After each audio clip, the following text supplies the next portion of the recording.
Hello दोस्तों हमारी app Vishnu economics school के स्टोर में इकोनॉमिक्स और कॉमर्स सब्जेक्ट से रिलेटेड 250 से अधिक कोर्स हैं। तो दोस्तों अगर आप यूजी में हो या पीजी में हो या आप यूपीएससी की तैयारी कर रहे हो या आपके पास यूजीसी नेट है या आप पीजीटी की तैयारी कर रहे हो या किसी और कंपटीशन की तैयारी कर रहे हो जहां पर इकोनॉमिक्स और कॉमर्स सब्जेक्ट है, तो आपके लिए हमारे पास कोर्स है। तो दोस्तों हमारी ऐप जरूर डाउनलोड कर लीजिएगा, विष्णु इकोनॉमिक्स स्कूल।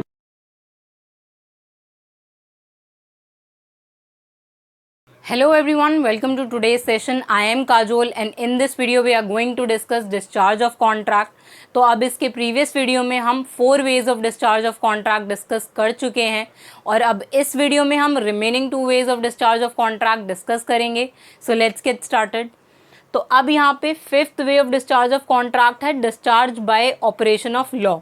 मतलब लॉ ऐसा बोलता है कि अब उस कॉन्ट्रैक्ट को जो है वो डिस्चार्ज कर देना है। तो अब यहाँ पे वो जो कॉन्ट्रैक्ट है वो लीगली डिस्चार्ज हो रहा है, कोर्ट उस कॉन्ट्रैक्ट को डिस्चार्ज कर रहा है। तो अब इसके क्या कंडीशन होंगे कि अब फर्स्ट कंडीशन है यहाँ पे डेथ ऑफ प्रोमिसर, कि यहाँ पे अगर प्रोमिसर की डेथ हो जाती है तो वहाँ पर कोर्ट ऐसा बोल देगा कि अब उस कॉन्ट्रैक्ट को कोई है ही नहीं परफॉर्म करने के लिए, तो इसीलिए यहाँ पे ये कॉन्ट्रैक्ट जो है वो डिस्चार्ज माना जाएगा। Where the contract is of personal nature, the death of the promisor discharges the contract. मतलब अगर कोई कॉन्ट्रैक्ट जो है वो अगर पर्सनल नेचर का है, अब पर्सनल नेचर के कॉन्ट्रैक्ट हम डिस्कस कर चुके हैं, जैसे कॉन्ट्रैक्ट ऑफ मैरिज होता है। तो अब अगर ऐसे किसी कॉन्ट्रैक्ट में जो पर्सनल नेचर के हैं उस कॉन्ट्रैक्ट में अगर प्रोमिसर जो है उसकी डेथ हो जाती है, डेथ ऑफ प्रोमिसर हो जाता है, तो उस केस में यहाँ पे डिस्चार्ज ऑफ कॉन्ट्रैक्ट माना जाएगा। कोर्ट यहाँ पर उस कॉन्ट्रैक्ट को डिस्चार्ज कर देगा, क्योंकि ऐसे जो पर्सनल नेचर के जो कॉन्ट्रैक्ट्स होते हैं उसमें हम कोई एक्सटर्नल कंपनसेशन जो है वो नहीं दे सकते। ऐसे कॉन्ट्रैक्ट ऑफ मैरिज है उसमें भी ऐसा ही होगा कि अगर प्रोमिसर ही वहाँ पर नहीं है तो फिर वो कॉन्ट्रैक्ट जो है परफॉर्म नहीं हो सकता। तो इसीलिए वहाँ पर जो कोर्ट है वो इस कॉन्ट्रैक्ट को डिस्चार्ज कर देता है। तो इसी को हम कहते हैं कि discharge of contract by operation of law. तो अब इसकी सेकंड कंडीशन है insolvency of one of the contracting parties. अब यहाँ पे जो one of the contracting party है, मतलब एक कोई भी जो कॉन्ट्रैक्टिंग पार्टी है वो इनसॉल्वेंट डिक्लेयर हो जाती है, तो उस केस में भी यहाँ पे जो कॉन्ट्रैक्ट है वो डिस्चार्ज माना जाएगा। लेकिन अब वो जो इनसॉल्वेंसी है वो उसकी इनसॉल्वेंसी प्रूव हो जानी चाहिए कोर्ट में कि अब ये जो पर्सन है वो अपनी लायबिलिटीज़ को पे ऑफ नहीं कर सकता और इसीलिए अब वो इस कॉन्ट्रैक्ट को भी परफॉर्म नहीं कर पाएगा। तो इसीलिए यहाँ पर कोर्ट ऐसा बोल देता है कि अब ये कॉन्ट्रैक्ट जो है, क्योंकि इनमें से एक जो पर्सन है कॉन्ट्रैक्टिंग पार्टीज़ में से वो जो है वो इंसॉल्वेंट हो गया है, इसीलिए अब ये कॉन्ट्रैक्ट जो है डिस्चार्ज माना जाएगा और इसीलिए अब ये कॉन्ट्रैक्ट आगे परफॉर्म नहीं हो सकता। तो अब इसकी नेक्स्ट कंडीशन है मर्जर। अब अगर मान लेते हैं, इसको एक एग्जांपल से देखते हैं कि कोई पर्सन जो है वो अगर एक पार्ट टाइम जॉब कर रहा है और उसी कंपनी में अब उसको एक फुल टाइम जॉब जो है वो ऑफ़र हो जाती है और अब वो एक फुल टाइम जॉब वहाँ पर स्टार्ट कर देता है। तो इस केस में अब वो जो पार्ट टाइम जॉब कर रहा था, तो वो जो कॉन्ट्रैक्ट हुआ जिसमें वो पार्ट टाइम जॉब कर रहा था, तो अब वो जो कॉन्ट्रैक्ट है वो ऑटोमेटिकली डिस्चार्ज हो जाएगा, क्योंकि अब वहीं पर उसको एक फुल टाइम जॉब मिल गया है। तो इसीलिए इसको हम मर्जर कहते हैं कि जो ऑलरेडी उसके पास जॉब थी अब वो एज फुल टाइम जॉब मर्ज हो गई है, तो इसीलिए अब उस पार्ट टाइम जॉब को हम डिस्चार्ज मानेंगे। तो जो पहले उसका पार्ट टाइम जॉब का जो कॉन्ट्रैक्ट था वो अब यहाँ पे डिस्चार्ज हो गया ऑटोमेटिकली, क्योंकि अब उसको एक फुल टाइम जॉब जो है वो मिल गई। तो इस केस में by operation of law legally ऐसा माना जाएगा कि वो जो पार्ट टाइम जॉब के ऑब्लिगेशन है उनसे डिस्चार्ज है। तो अब यहाँ पे फोर्थ कंडीशन है unauthorised material alteration made in the contract without the consent of the another party to the contract. अब यहाँ पे कोई अनऑथराइज मटेरियल ऑल्टरेशन हुआ है कॉन्ट्रैक्ट में, मतलब जो कॉन्ट्रैक्ट का वो डॉक्यूमेंट है उसी में किसी कॉन्ट्रैक्टिंग पार्टी ने जो है वो चेंजेस कर दिए, खुद ही उसको ऑल्टर कर दिया बिना दूसरी पार्टी के कंसेंट से। तो इस केस में भी हम उस कॉन्ट्रैक्ट को बाय ऑपरेशन ऑफ लॉ जो है वो डिस्चार्ज मानेंगे, क्योंकि यहाँ पे without the consent of another party, जो एक कॉन्ट्रैक्टिंग पार्टी है उसने उस कॉन्ट्रैक्ट को जो है वो ऑल्टर किया है और इसीलिए अब वो कॉन्ट्रैक्टिंग पार्टी जो है वो इस कॉन्ट्रैक्ट को परफॉर्म नहीं करना चाहती और यहाँ पे राइट और ऑब्लिगेशन जो दोनों कॉन्ट्रैक्टिंग पार्टीज़ को मिले हैं वो टर्मिनेट हो जाएंगे।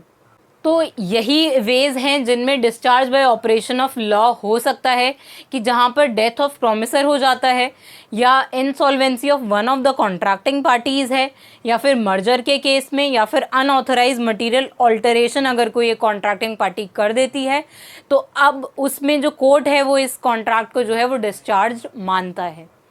तो अब last way of discharge of contract discuss करेंगे। तो यहाँ पे sixth way of discharge of contract है discharge by breach of contract. मतलब अगर ब्रीच ऑफ कॉन्ट्रैक्ट होता है, अगर कोई भी एक कॉन्ट्रैक्टिंग पार्टी जो है वो अपने ऑब्लिगेशंस परफॉर्म नहीं करती है, तो उस केस में वो कॉन्ट्रैक्ट जो है discharge by breach of contract बन जाएगा। तो अब इसको हम ब्रीच ऑफ कॉन्ट्रैक्ट क्यों कह रहे हैं? क्योंकि ब्रीच का मतलब है यहाँ पर brings a contract to an end. मतलब कि ब्रीच ऑफ कॉन्ट्रैक्ट में भी हमने देखा था कि वहाँ पर भी जो कॉन्ट्रैक्ट है वो अब ख़त्म हो जाता है, मतलब वहाँ पे आगे वो कॉन्ट्रैक्ट जो है वो परफॉर्म नहीं होता।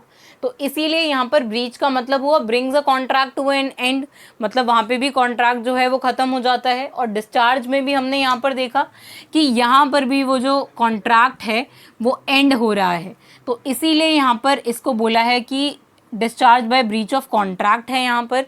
क्योंकि यहाँ पर अगर एक कॉन्ट्रैक्टिंग पार्टी अपने जो ऑब्लिगेशन है वो कंप्लीट नहीं करेगी, तो इसलिए यहाँ पर ब्रीच ऑफ कॉन्ट्रैक्ट भी होगा और यहाँ पर डिस्चार्ज ऑफ कॉन्ट्रैक्ट भी माना जाएगा। तो अब यहाँ पे वो जो discharge of breach of contract है वो भी टू वेज से हो सकता है, एक तो एंटिसिपेटरी ब्रीच और एक एक्चुअल ब्रीच। अब ये एंटिसिपेटरी ब्रीच और एक्चुअल ब्रीच क्या है वो हम डिस्कस करेंगे। तो अब एंटिसिपेटरी ब्रीच का मतलब है before the time fixed for performance has arrived.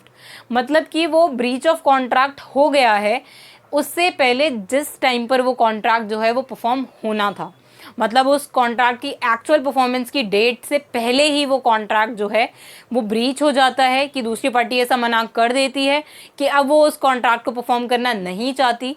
तो इस केस में हम इसको बोलेंगे कि यहाँ पर एंटिसिपेटरी ब्रीच है कि अब उस डेट को जब वो परफॉर्म होना होगा उस डेट को वो परफॉर्म नहीं हो सकता वो कॉन्ट्रैक्ट, और उससे पहले ही वो ब्रीच हो गया है, तो उसको हम बोलेंगे कि वहाँ पर एंटिसिपेटरी ब्रीच है और वहाँ पर भी discharge of contract by breach of contract हो गया है।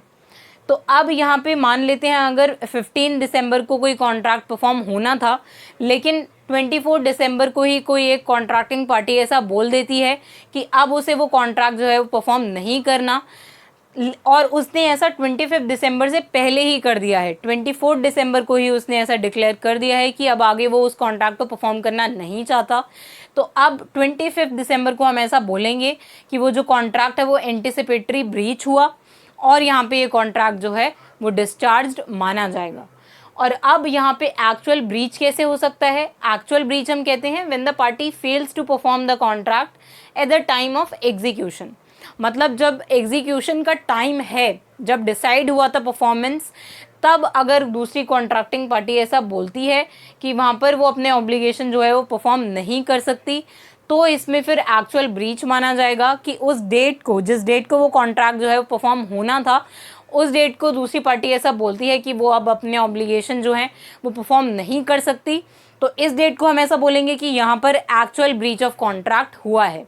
लेकिन यहीं पर अगर वो पहले ही ऐसा बोल देती तो वहाँ पे हम एंटिसिपेटरी ब्रीच मानते। तो यही दोनों कंडीशन थी यहाँ पे discharge by breach of contract में कि यहाँ पे एंटिसिपेटरी ब्रीच और एक्चुअल ब्रीच से कोई भी कॉन्ट्रैक्ट जो है वो डिस्चार्ज हो सकता है। तो आई होप अब आप डिस्चार्ज ऑफ कॉन्ट्रैक्ट के सारे वेज जो हैं वो समझ गए होंगे। तो अब इसके नेक्स्ट वीडियो में हम एक फ्रेश टॉपिक से स्टार्ट करेंगे। So see you in the next video. Thank you.